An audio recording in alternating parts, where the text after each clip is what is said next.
નમસ્કાર, અમારી news channel news for Kathiawad ને લાઈક કરો, શેર કરો અને સબસ્ક્રાઇબ કરો. News for Kathiawad. નમસ્કાર. જૂનાગઢમાં રસ્તાઓ ભંગાર હોવાના કારણે રાહદારીઓ ત્રસ્ત થઈ ગયા છે. આમ આદમી પાર્ટીના રેશમા પટેલે રેલવે સ્ટેશન પાસે ચક્કાજામ કરી દેતા વાહનોની લાંબી કતારો લાગી ગઈ હતી. જૂનાગઢ શહેરના મુખ્ય રસ્તાઓ પર થીગડા માર્યા હોવાના કારણે ધૂળની ડમરીઓ ઉડી રહી છે. જ્યાં ધૂળની ડમરીઓ નથી ઉડતી ત્યાં મોટા મોટા ખાડાઓ છે. આવી હાલતથી જૂનાગઢ વાસીઓ ત્રાહિમામ પોકારી ગયા છે. છેલ્લા 5 વર્ષથી આ પીડા ભોગવતા જૂનાગઢવાસીઓનું તંત્ર સાંભળતું નથી. આડેધડ ખોદવાની નીતિના કારણે આ હાલત થઈ છે. આજે રેલવે સ્ટેશન નજીક ખરાબ રસ્તાના કારણે રેશમા પટેલ અને તેમના સમર્થકોએ રસ્તા પર બેસી ચક્કાજામ કરી દેતા વાહનોની લાંબી લાઈનો લાગી ગઈ હતી. આ અંગેની પોલીસને જાણ થતા પોલીસે રેશમા પટેલ સહિતનાઓની અટકાયત કરી રસ્તો પૂર્વવત કરાવ્યો છે.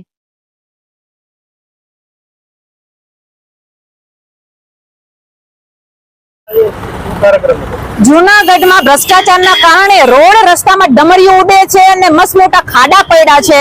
અમે અનેક વખત આંદોલન કરી ચૂક્યા છીએ, જાણ કરી ચૂક્યા છીએ, આવેદન આપી ગયા છે, છતાં પણ હજી રોડ સારા નથી થયા.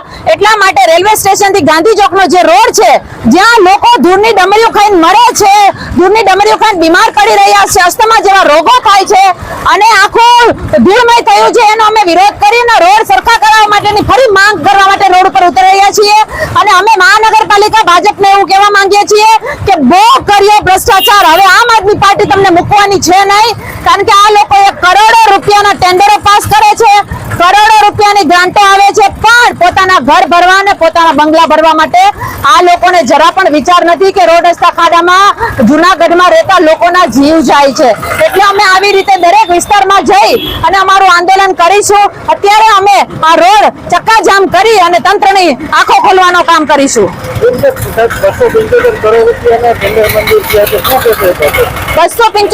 રૂપિયાના જે ટેન્ડરો મંજૂર થયા છે, આ ટેન્ડરોમાંથી કોઈ જનતાના કામ નથી થવાના. હું તમને ઉદાહરણ આપી દઉં કે રોડ બને છે, ખોદે છે તો કે પાણીની લાઈનો નાખવી છે, પાછી ઢાંકે છે, પાછી એમ કે ગટરો નાખવી છે. અત્યારે થાંભલાના કામ લઈને બેઠા છે.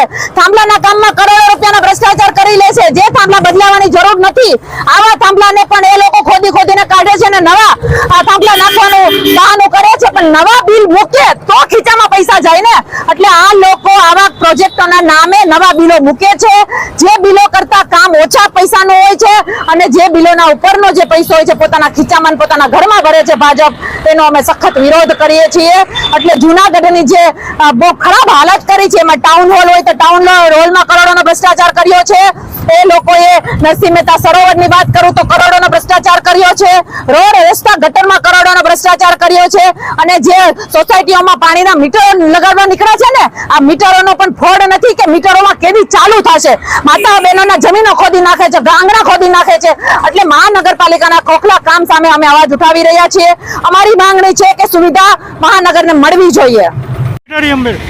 જી, હું તમે કહો છો આ રોડ રસ્તા મુદ્દે, એ રોડ રસ્તામાં આ જૂનાગઢ મહાનગરપાલિકાના જૂના જે લોકો છે એ જઈને કંઈક નવી બોડી આવે સારા સજમાં તો જ વિકાસ થાય. બાકી આ લોકોને પોતાના પૈસામાં, પોતાના કમિશનમાં અને પોતાનો વિકાસ થવામાં રહેશે. જૂનાગઢની જનતાને અને વિકાસને કે સુવિધાને કંઈ લેવા દેવા છે નહીં. અત્યારે રોડ કેવા લાગે છે તમને? અત્યારે રોડ એવા છે કે જો માણસ દવાખાને જતો હોય તો અહીંયા પહોંચે એ પહેલાં લગભગ દવાખાને પહોંચવાની જરૂર ન પડે. રસ્તામાં જ એનું લેડીઝ હોય તો પ્રસૂતિ થઈ જાય, હાર્ટનો પેશન્ટ હોય તો અહીંયા હાર્ટ બેસી જાય અને એ માણસ શોધાન વયો જાય. એ તરફની સ્થિતિ છે.